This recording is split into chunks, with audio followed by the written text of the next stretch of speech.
DPR telah mengesahkan Rancangan Undang-Undang Tindak Pidana Kekerasan Seksual atau RUU TPKS.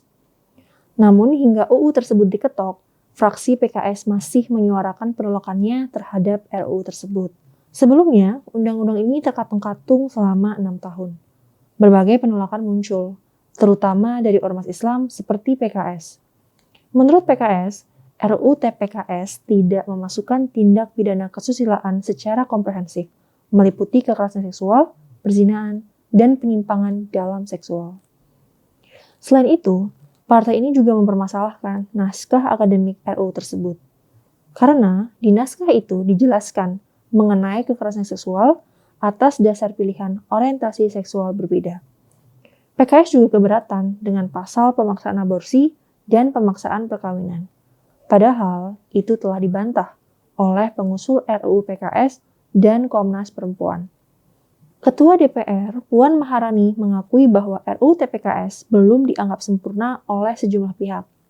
Namun, UU TPKS adalah hadiah bagi kaum perempuan menjelang Hari Kartini 21 April mendatang.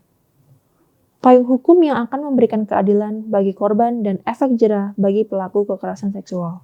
Menurut Wakil Menteri Hukum dan HAM, Edward Omar Sharif Yarich, pasal terkait pidana perkosaan dan aborsi memang tak masuk akal dalam UU TPKS, karena akan termaktub dalam RKUHP. TPKS memuat politik hukum yang penting dan strategis, serta merupakan terobosan dalam pembaruan hukum. Regulasi itu diharapkan menjawab berbagai persoalan kekerasan seksual yang terus terjadi dalam berbagai modus. Banyak kasus kekerasan seksual yang terjadi di sejumlah daerah, dan itu menjadi fenomena gunung es.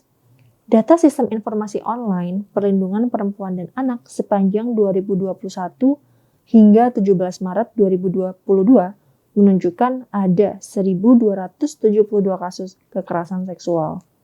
Sementara, hasil survei pengalaman hidup perempuan nasional 2021 yang dilakukan Kementerian PPPA, BPS, dan Universitas Indonesia menemukan 1 dari 19 perempuan usia 15-64 tahun pernah mengalami kekerasan seksual selain pasangan.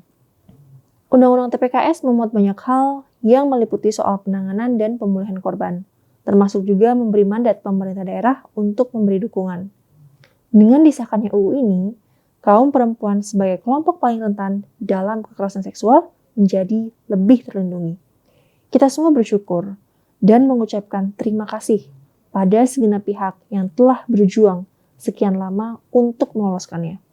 Mudah-mudahan dengan diundangkannya undang-undang ini, kasus kekerasan seksual menurun.